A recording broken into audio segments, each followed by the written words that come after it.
Hey, Diane Danchi with REX Nutrition Services, and we are here today for some cooking fun.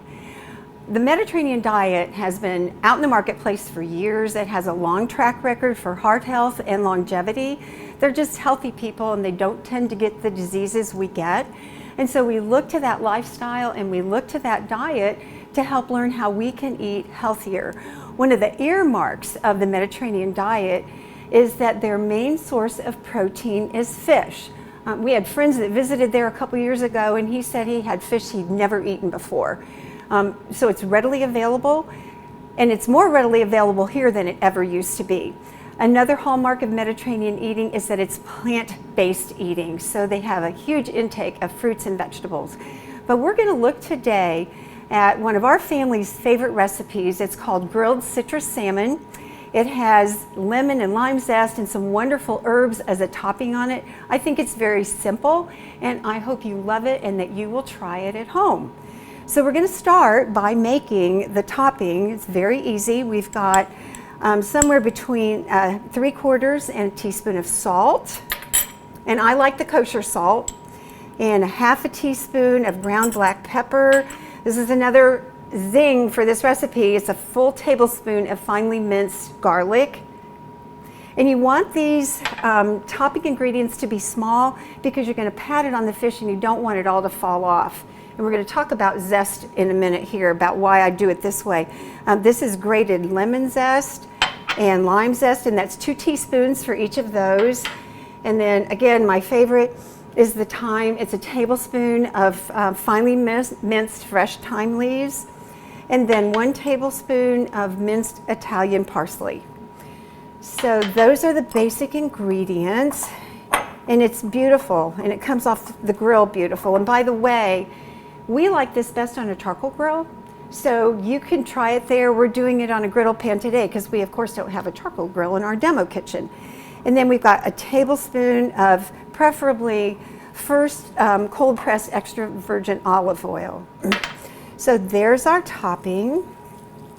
Normally I would have about 4 of these salmon fillets, that I didn't want to buy a second package, so we probably will have a little bit left over. So we are going to just pat this topping on, and when you do this you need to save enough to do the other side, so you want to spread it out heavy, but that saves some for the other side. I can smell these delicious herbs and garlic all blended together here. And then we're going to move it onto our griddle pan. I prefer to use tongs because they can grab the whole fillet a little more effectively and not break it. And you can hear our pan is just about the right temperature, a little bit of sizzle there. Don't want to get it too hot. And then the 3rd fillet. And you can hear that sizzling away.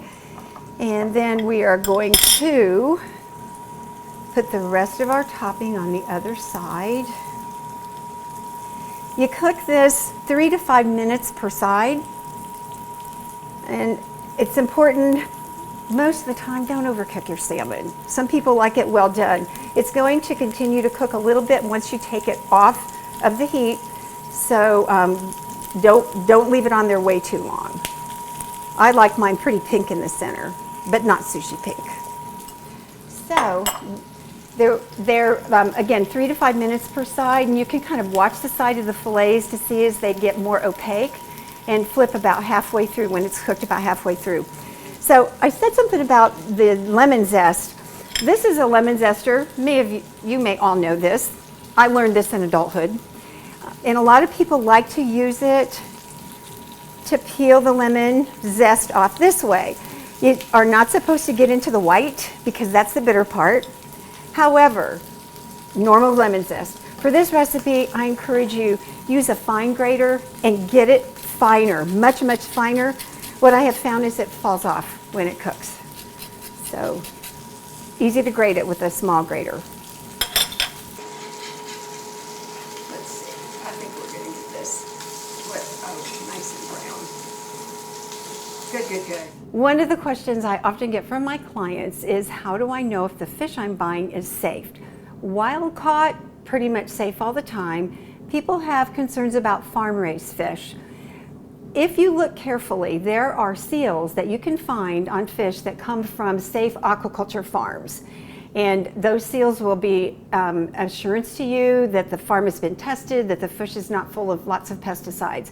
The fish I used today actually didn't have that seal, but it's Norwegian farm-raised fish, and they are known for wonderful aqua-safe culture.